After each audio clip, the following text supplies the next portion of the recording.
6 months later, the impact of Charlotte's intervention had rippled far beyond the walls of Windsor Castle. What began as one child's instinctive response to injustice had sparked a broader conversation about kindness, courage, and leadership that reached schools, workplaces, and communities across the United Kingdom. The most significant change was the implementation of what palace officials privately called the Charlotte Protocol, a comprehensive anti-bullying and respect initiative that was quietly introduced across all royal residences.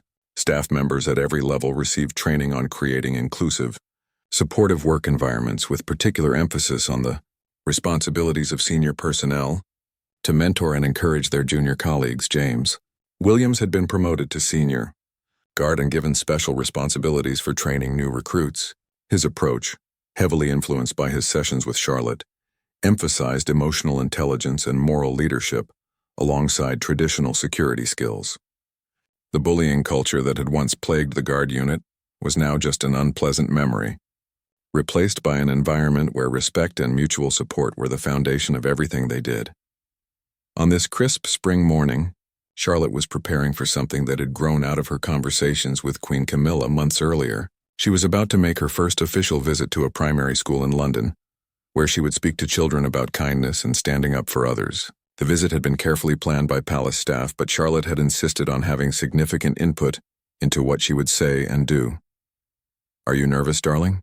Catherine asked as they rode in the car toward St. Mary's Primary School in Paddington. The school had been chosen because it served a diverse community and had recently implemented its own anti-bullying program. "A little bit," Charlotte admitted. "But James taught me that being nervous doesn't mean you can't be brave. And I really want to help these children understand that they have power to make things better." Prince William, who was accompanying them on this historic first solo engagement for Charlotte, smiled at his daughter's determination. "What's the most important thing you want them to remember?" Charlotte thought for a moment, her face serious with concentration. "I want them to know that it doesn't matter how old you are or how important other people think you are. If you see someone being hurt or treated unfairly, you have the power to help them. You just have to care enough to try." When they arrived at the school, Charlotte was greeted by a group of excited children aged 6 to 11.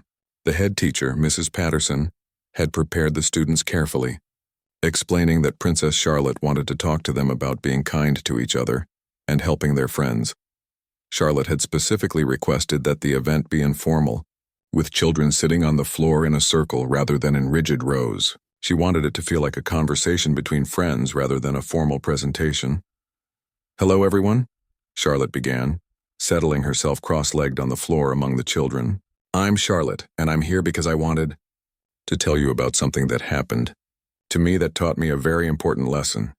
The children listened, with rapt attention, as Charlotte told them about seeing James being bullied and how she had to decide whether to walk away or try to help. She spoke in simple language, making sure even the youngest children could understand. "I was really scared," she admitted. "The guards were much bigger than me and they were adults. I thought maybe I should just pretend I didn't see what was happening." A 7-year-old boy named Marcus raised his hand. "But you helped him anyway, didn't you?" "I did," Charlotte confirmed. "And do you know why?" Several children called out answers. "Because it was the right thing to do." "Because you're brave." "Because you're a princess." Charlotte shook her head gently at the last suggestion. "Not because I'm a princess. I helped because I'm a person, just like all of you. And every person has the power to make someone else's day better or worse." She looked around the circle of young faces, making eye contact with as many children as possible. "Has anyone here ever seen someone being mean to another person at school?" Nearly every hand went up and Charlotte nodded knowingly. "It happens everywhere, doesn't it? Even in my family's house, where everyone is supposed to be polite and respectful." An 8-year-old girl named Amara spoke up. "But what if the person being mean is bigger than you? What if they're older or more popular?" It was exactly the question Charlotte had hoped someone would ask. That's the scary part, isn't it?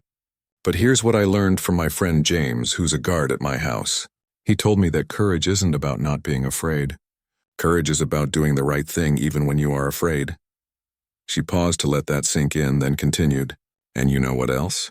You don't have to be alone when you stand up for someone. You can ask friends to help you, or you can tell a teacher or another grown-up you trust.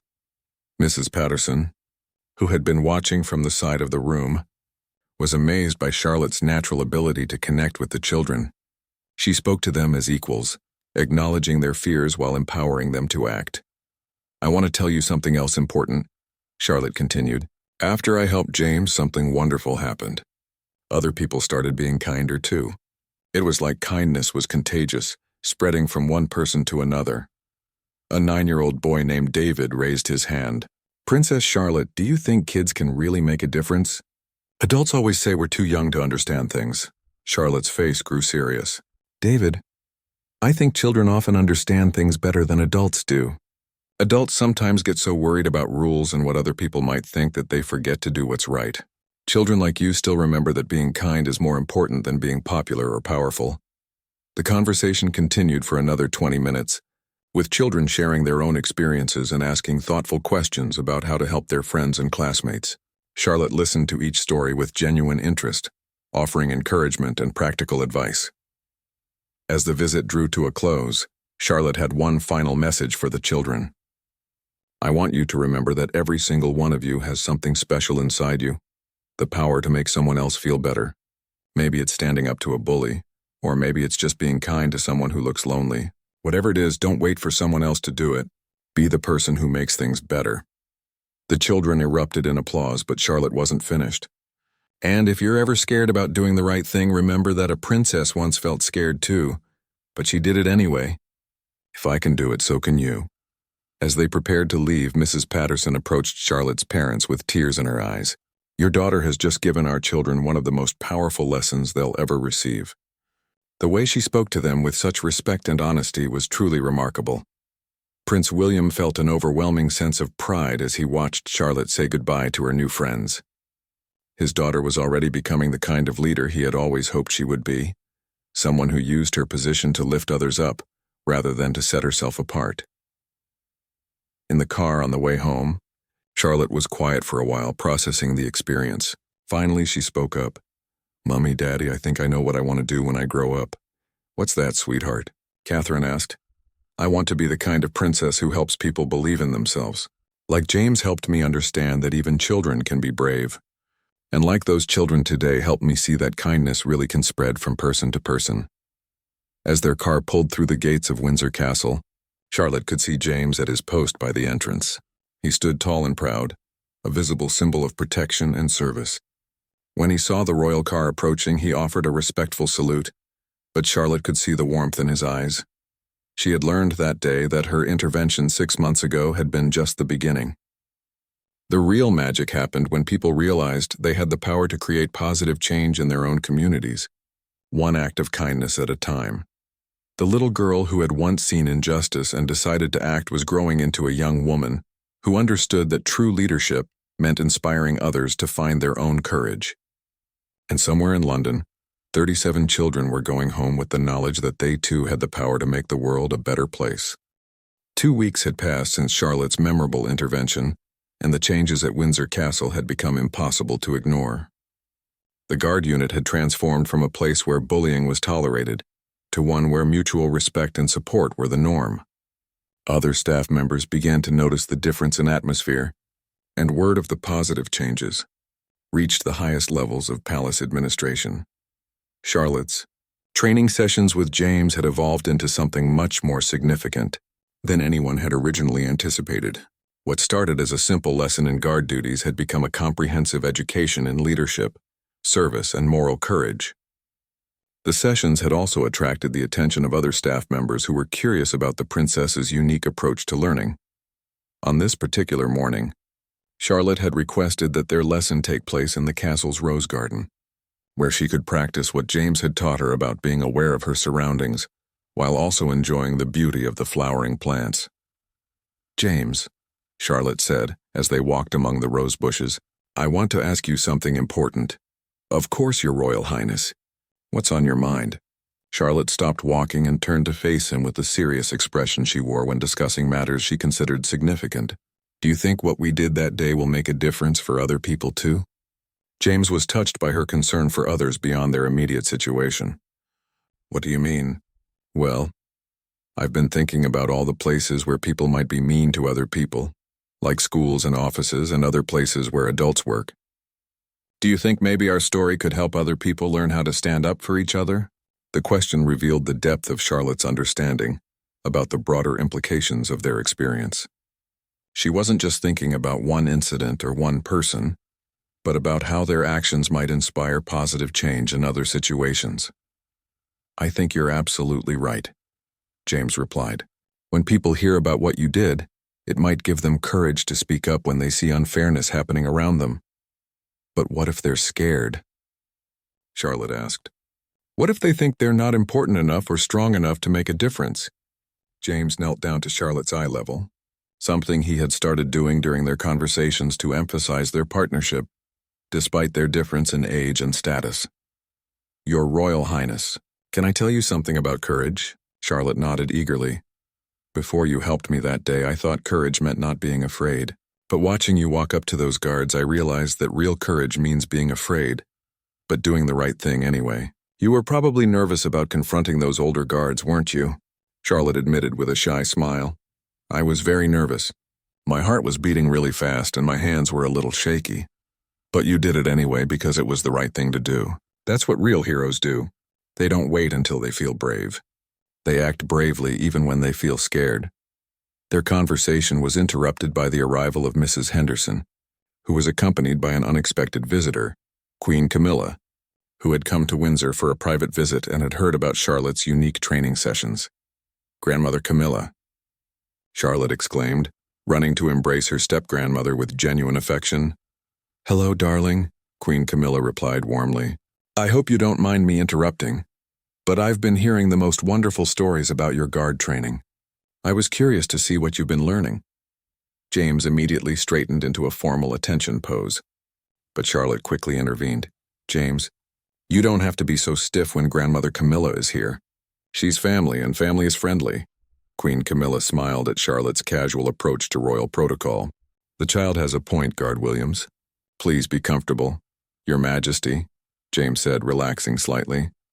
Princess Charlotte has been an exceptional student, but more than that, she's been teaching me about leadership and compassion in ways I never expected. Is that so? Queen Camilla asked with interest. Charlotte, would you show me some of what you've learned? Charlotte's face brightened with enthusiasm. Oh yes, James taught me about situational awareness. That means paying attention to everything around you so you can notice if something isn't right or if someone needs help. She began walking around the garden, pointing out various details that might be important for security purposes, but she did so with the enthusiasm of a child rather than the dry recitation of military procedures. And see how James stands? Charlotte continued. He looks strong and ready but not scary. James says that guards should make people feel safe, not frightened. Queen Camilla observed James carefully and was impressed by his demeanor. He clearly took his role as Charlotte's teacher seriously, but he had managed to maintain appropriate respect while also engaging with her as a genuine partner in learning. James also taught me about moral courage, Charlotte added, her voice taking on a more serious tone. That's when you do the right thing even if it's difficult or scary. Like when I saw those guards being mean to James, I had to decide if I should walk away or try to help. And what made you decide to help? Queen Camilla asked, genuinely curious about her step-granddaughter's thought process. I remembered what Daddy always says about using our privileges to help other people instead of just helping ourselves. I thought about how I would feel if people were being mean to me and no one cared enough to help. Queen Camilla felt a profound sense of pride in Charlotte's moral development. The child was clearly developing into someone who understood the responsibilities that came with her position. You know, Queen Camilla said thoughtfully, what you did that day wasn't just kind, it was an act of leadership. Real leaders don't wait for permission to do the right thing. Charlotte beamed at the praise, but then her expression grew thoughtful. Grandmother Camilla, do you think I could help other people learn about standing up for each other? Maybe other children who see bullying but don't know what to do? The question revealed Charlotte's growing understanding of her potential influence and her desire to use it positively. I think that's a wonderful idea, darling. Perhaps we could arrange for you to visit some schools and talk to children about kindness and courage. James watched this exchange with amazement. He was witnessing the development of a future leader who was learning to think beyond herself and consider how she could serve others. It was exactly the kind of lesson he had hoped to teach But Charlotte was arriving at these conclusions through her own moral reasoning. James could come too, Charlotte added.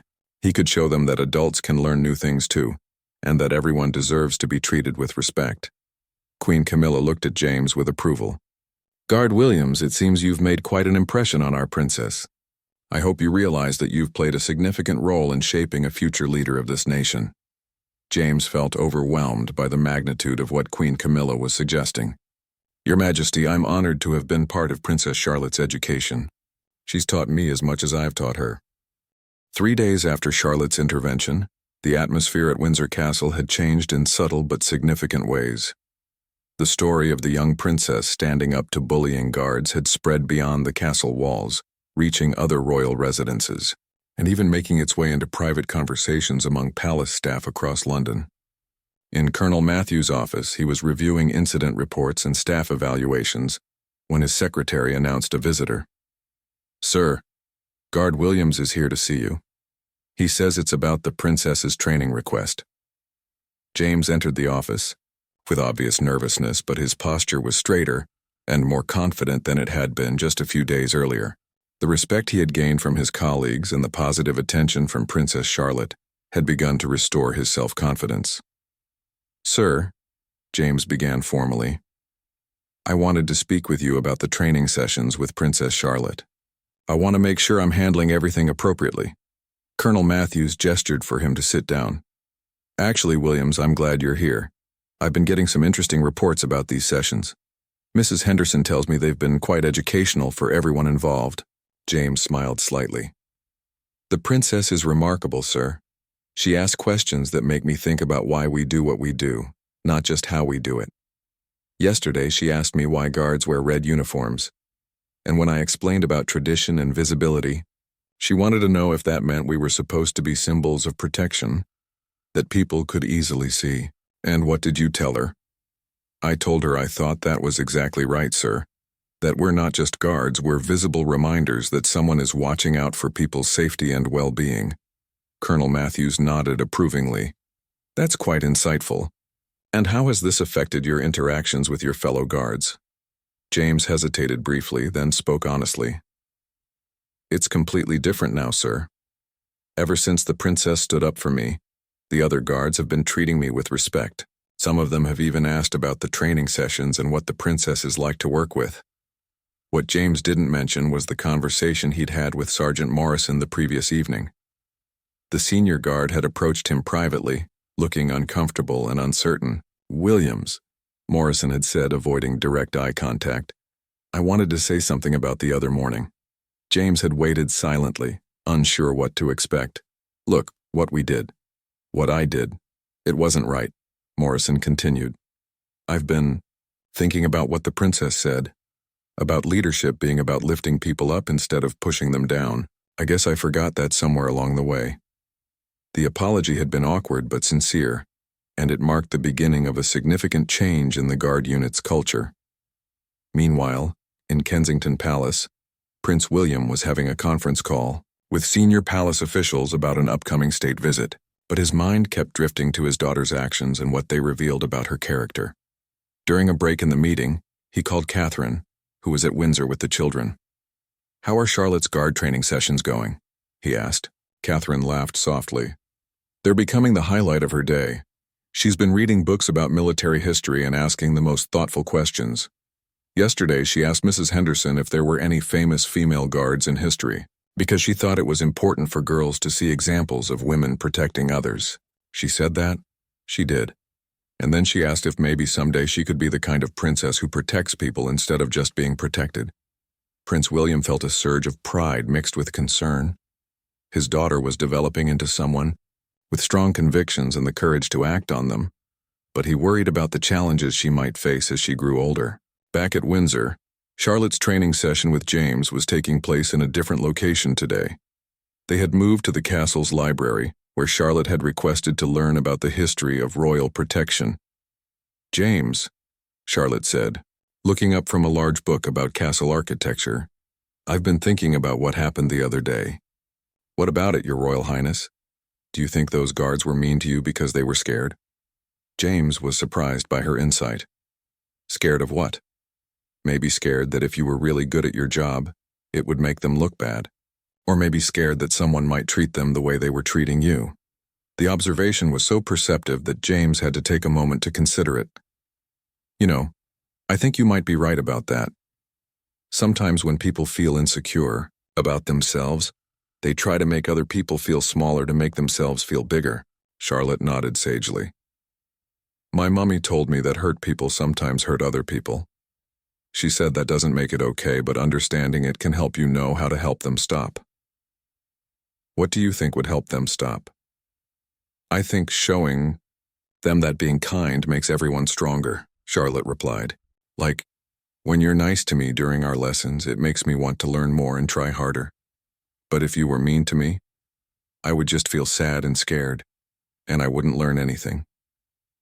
Mrs. Henderson, who had been quietly organizing some papers nearby, stopped to listen to their conversation.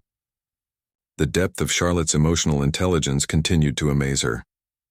Your Royal Highness, James said thoughtfully, you've taught me more about leadership in these few days than I learned in all my military training.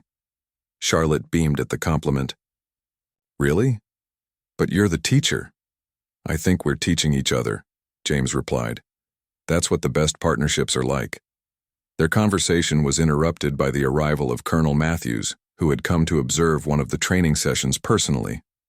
He wanted to see firsthand how this unusual arrangement was working out. Your Royal Highness, he said with a formal bow, I hope I'm not interrupting anything important. Not at all, Charlotte replied enthusiastically. James was just teaching me about how partnerships work. Did you know that the best protection comes from people working together instead of just one person trying to do everything alone? Colonel Matthews looked at James with new appreciation. The young guard had clearly found his calling as an educator and mentor. More importantly, he was helping to shape the character of a future leader of their nation.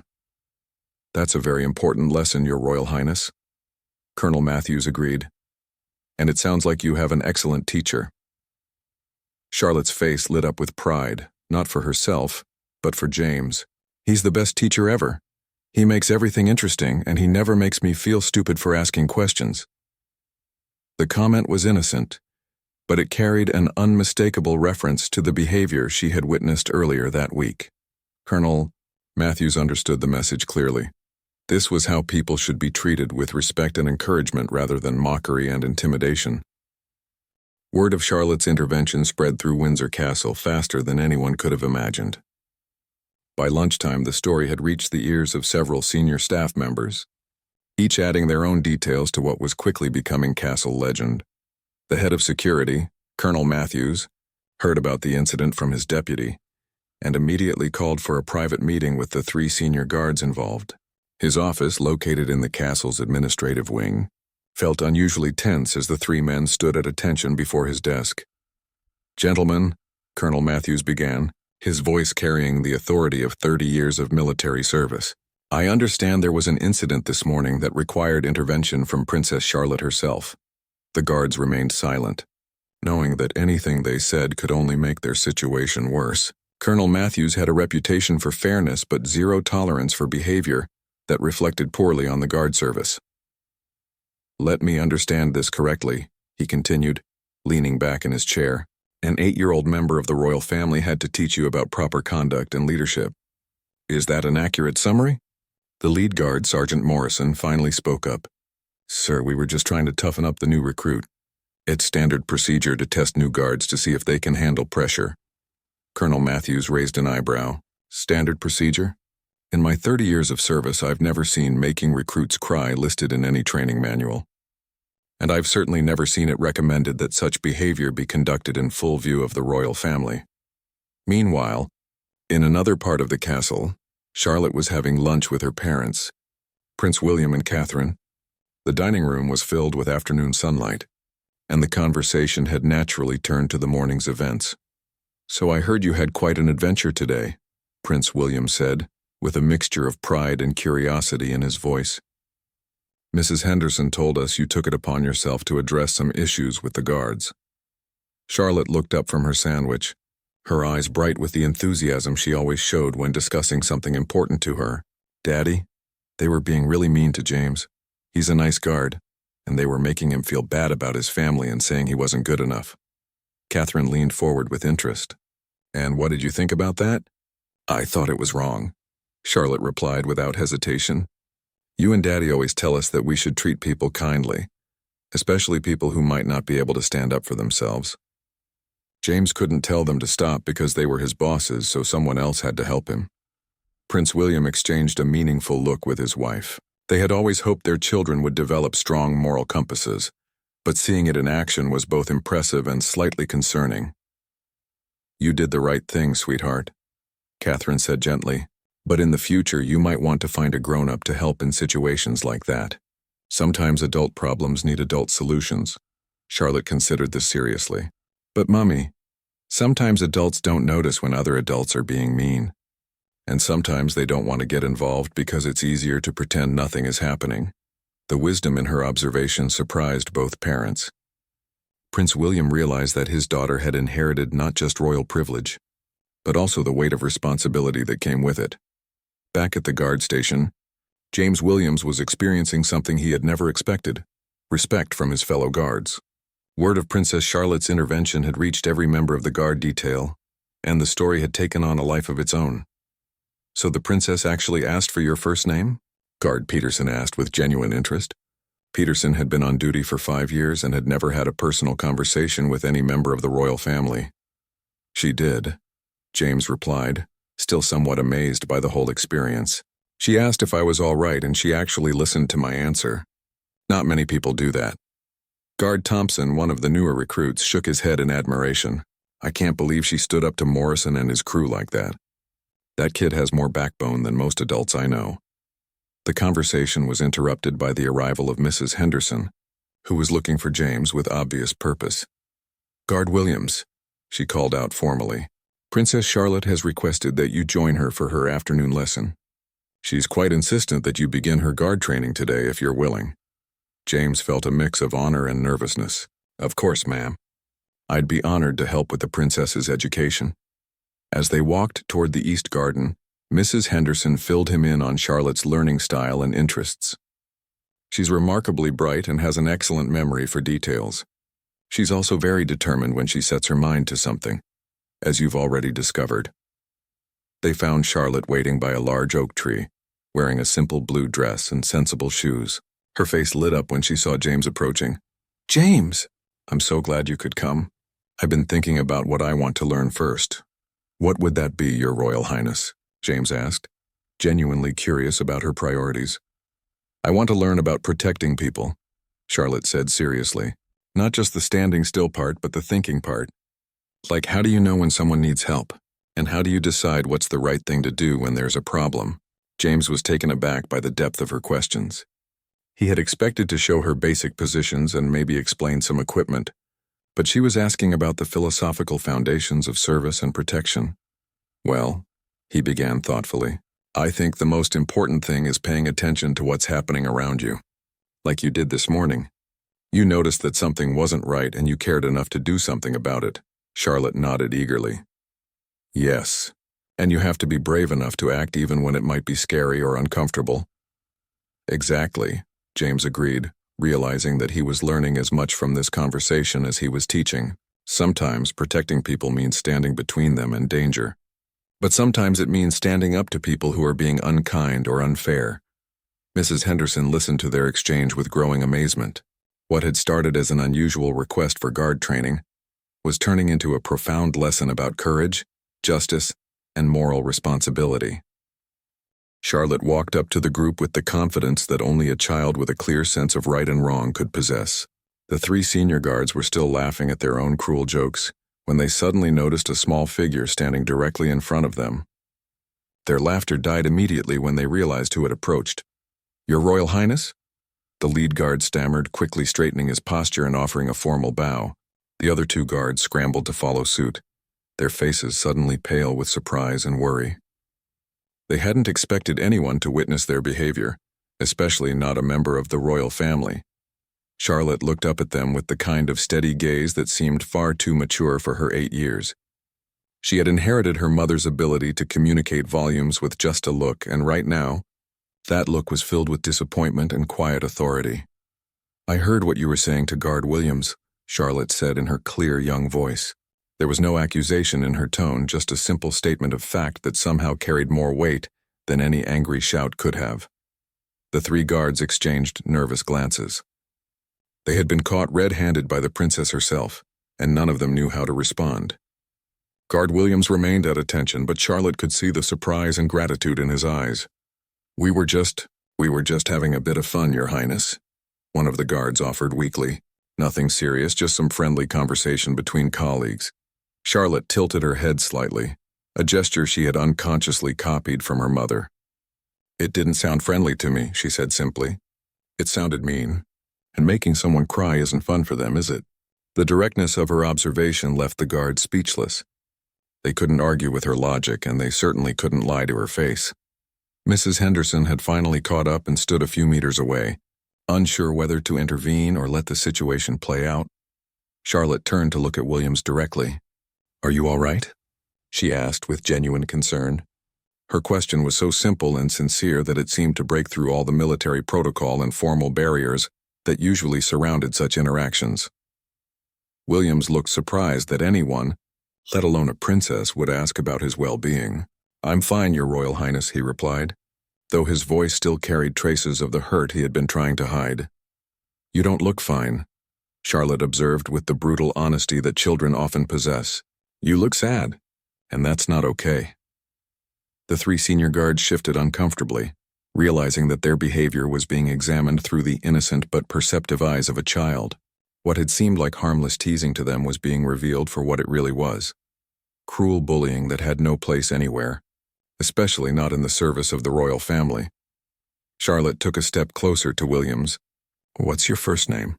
she asked, ignoring the protocol that would normally prevent such personal conversation between a royal family member and a guard. "James." "Your Royal Highness," Williams replied, clearly moved by her interest in him as a person rather than just a uniformed figure. "Well, James," Charlotte said, using his name with the natural ease of someone who saw people as individuals rather than positions, "I think you're brave for standing here and doing your job even when people are being unkind to you. That takes real courage."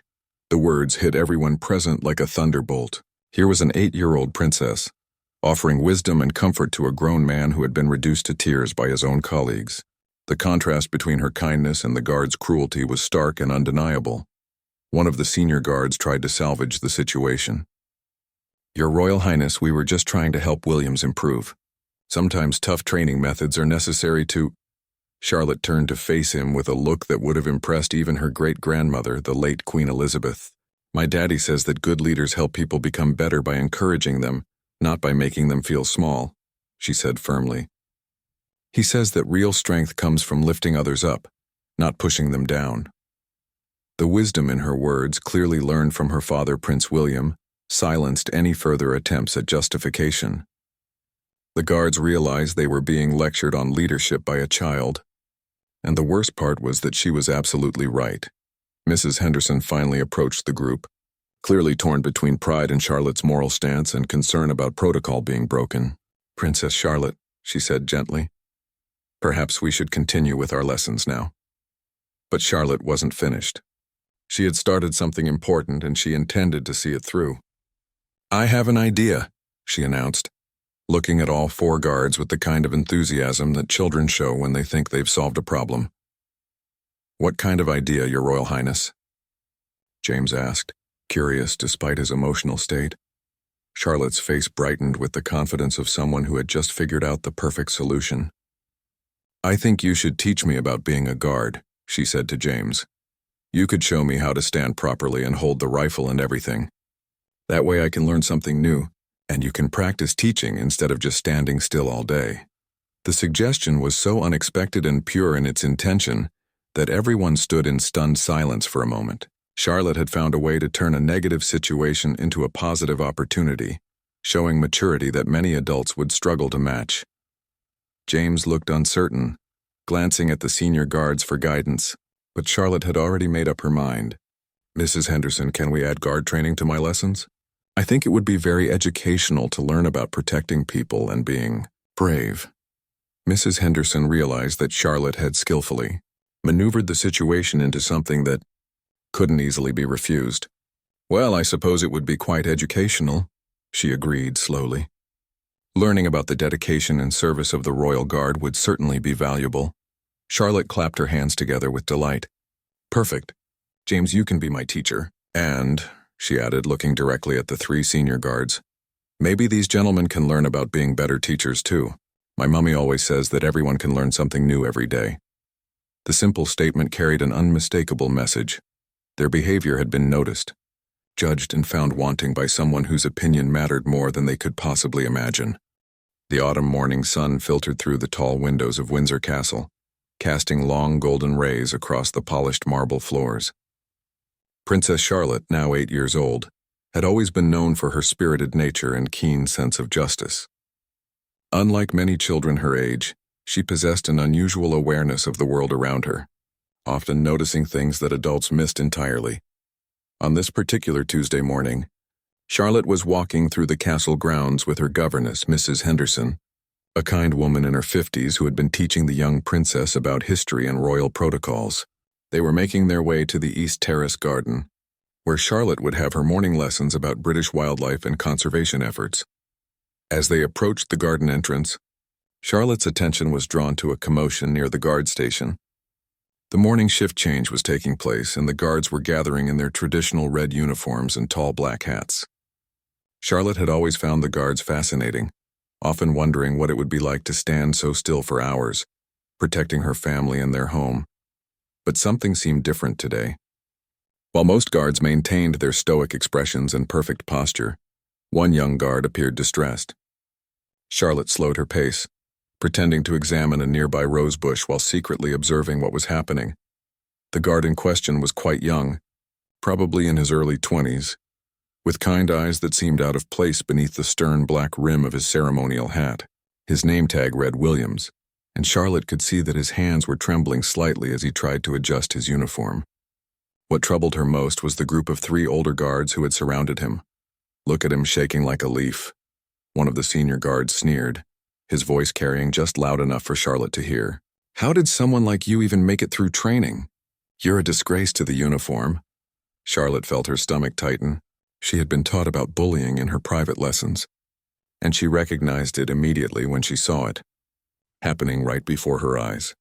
Mrs. Henderson was busy examining her lesson notes and hadn't noticed the situation unfolding just 20 meters away.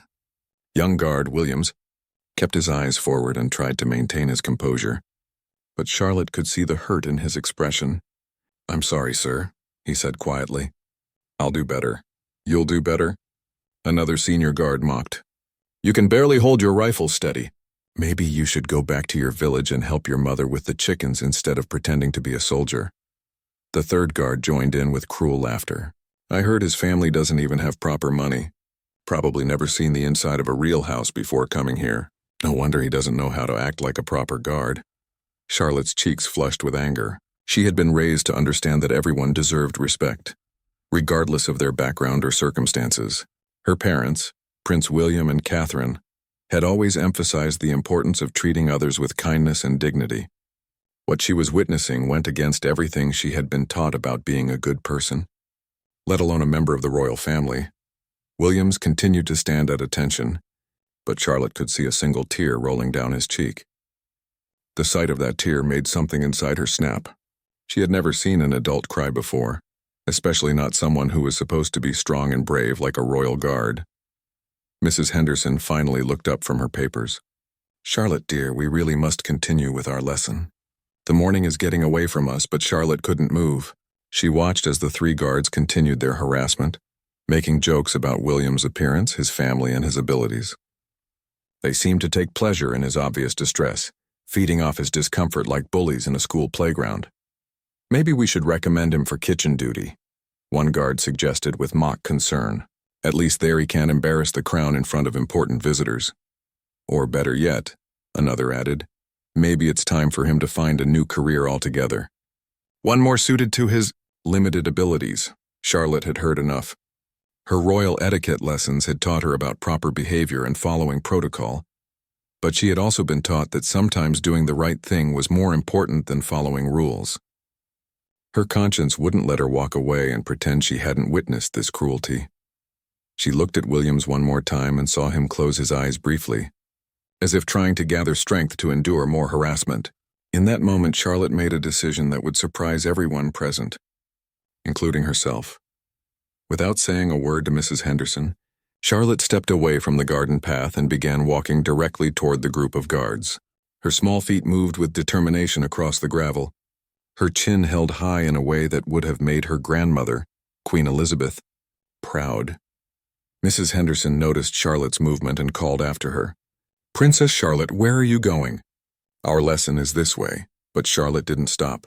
She had something important to do, something that couldn't wait for proper timing or adult permission. As she approached the guards, she could feel her heart beating faster, but her resolve remained firm. The 3 senior guards were so focused on their harassment that they didn't notice the small figure approaching them. Williams, however, caught sight of Charlotte from the corner of his eye, and his expression changed to one of surprise and concern. He obviously recognized her immediately and wondered why a member of the royal family was walking toward their group. Charlotte took a deep breath and prepared herself for what she was about to do. She knew it would shock everyone present, but she also knew it was the right thing to do. Sometimes, she thought to herself, being a princess meant more than wearing pretty dresses and learning about history. Sometimes it meant standing up for people who couldn't stand up for themselves. The morning sun continued to shine down on the castle grounds, but the atmosphere was about to change dramatically. What happened next would be talked about in the castle for years to come, and it would show everyone present what true leadership and courage really looked like.